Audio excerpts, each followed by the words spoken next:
plaintiff, Daryl McCutcheon, was friends with the defendant, and he claims they did recreational drugs together.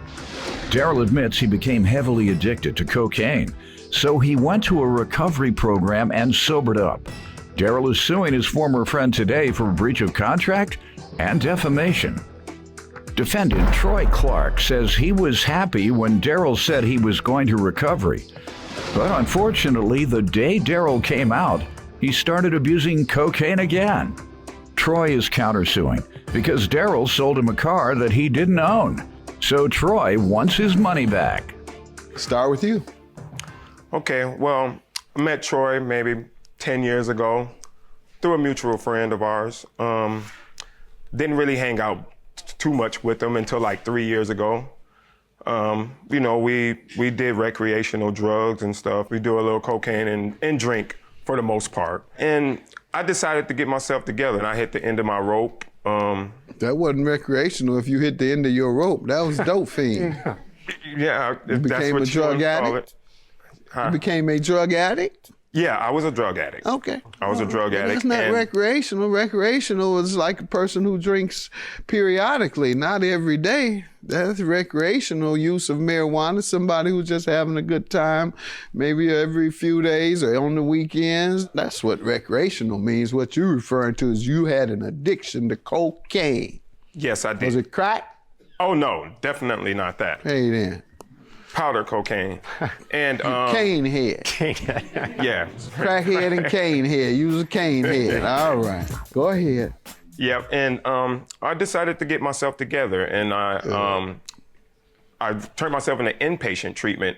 They wanted me to do outpatient, but I preferred to do inpatient because I know I needed a lot because I've been doing it for a while. So I knew that outpatient wouldn't help me.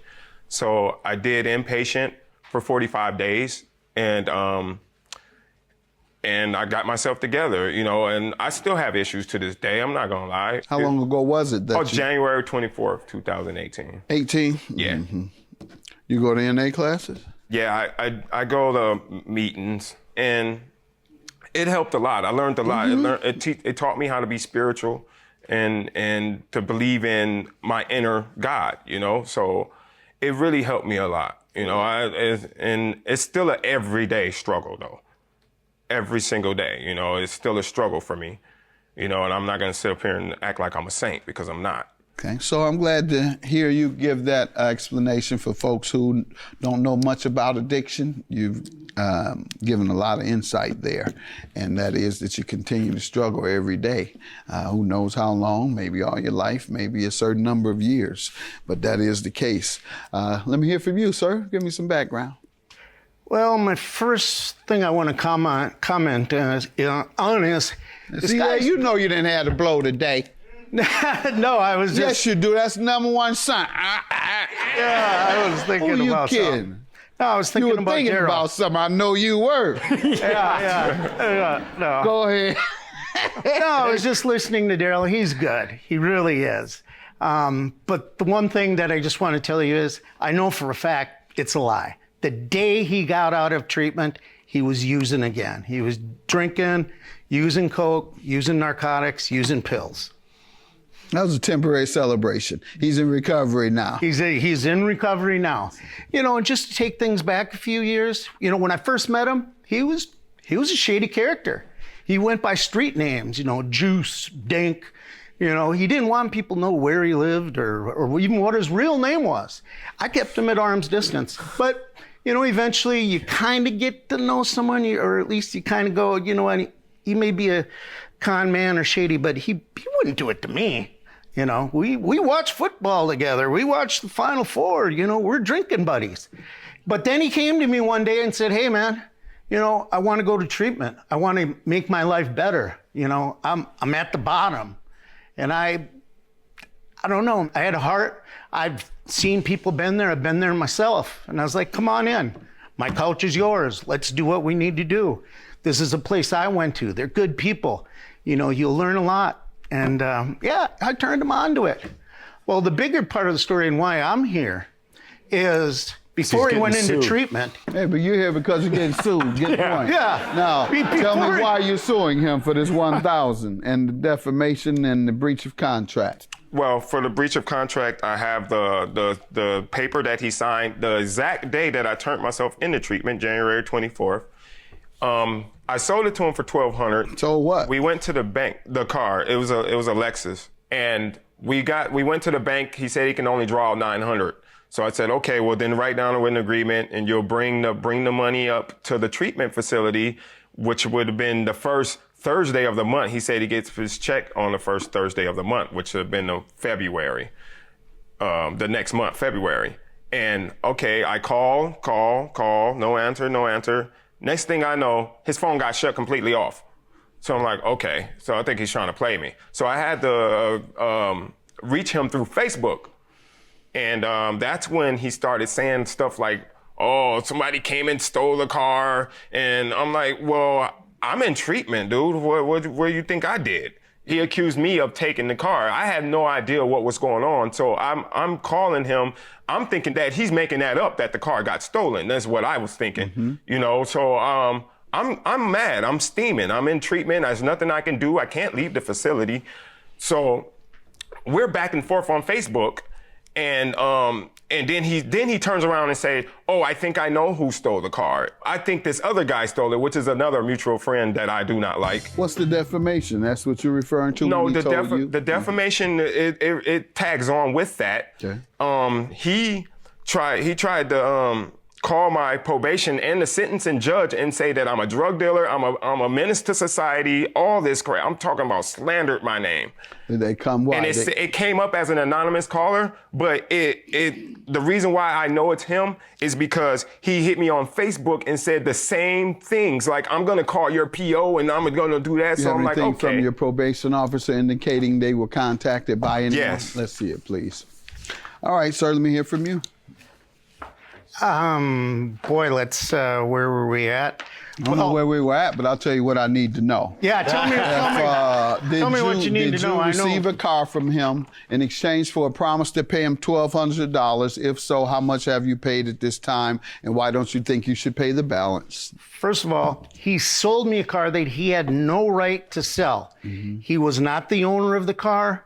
I asked for the title. Minnesota, you are required to file the title within 5 days. Okay. He didn't have the title. He was getting shady on that, couldn't provide me with the title.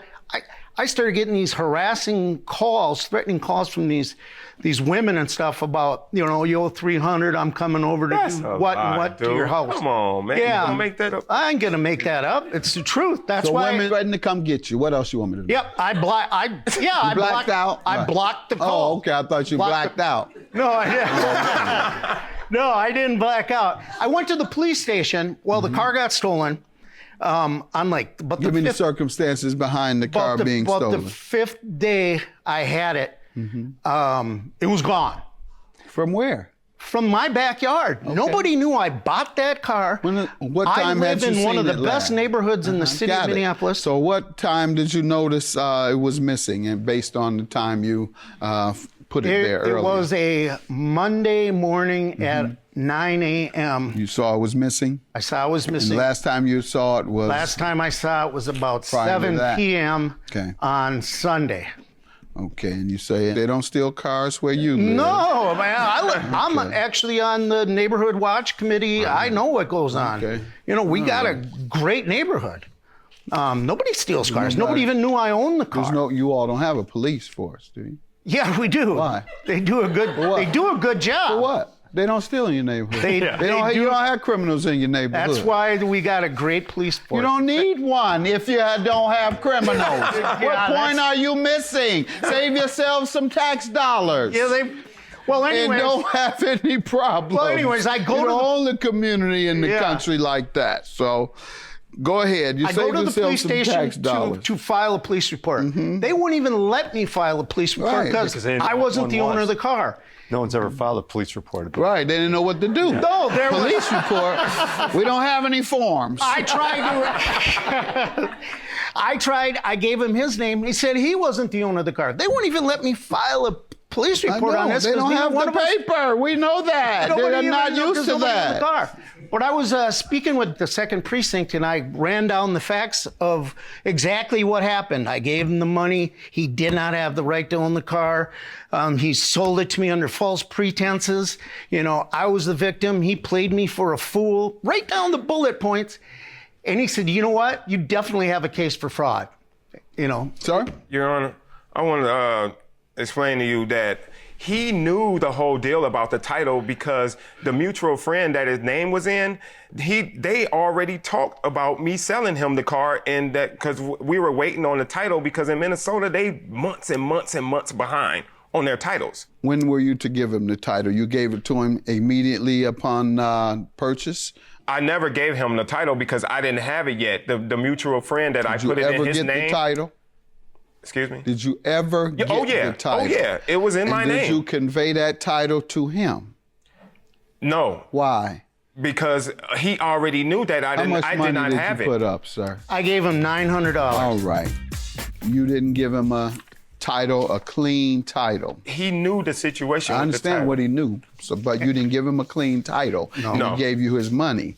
Your claim is dismissed. You never delivered a clean title to him, and yours is granted your refund on the monies, and I'm not granting the defamation. That doesn't rise to the level of defamation. Have a good day, gentlemen.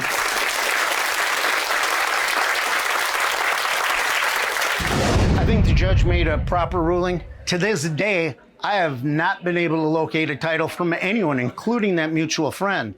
The only thing I know is he did not have the right to sell me that car. I gave him $900. The car ended up stolen. Grabbed it. And I think he made the right ruling. $900 in my pocket.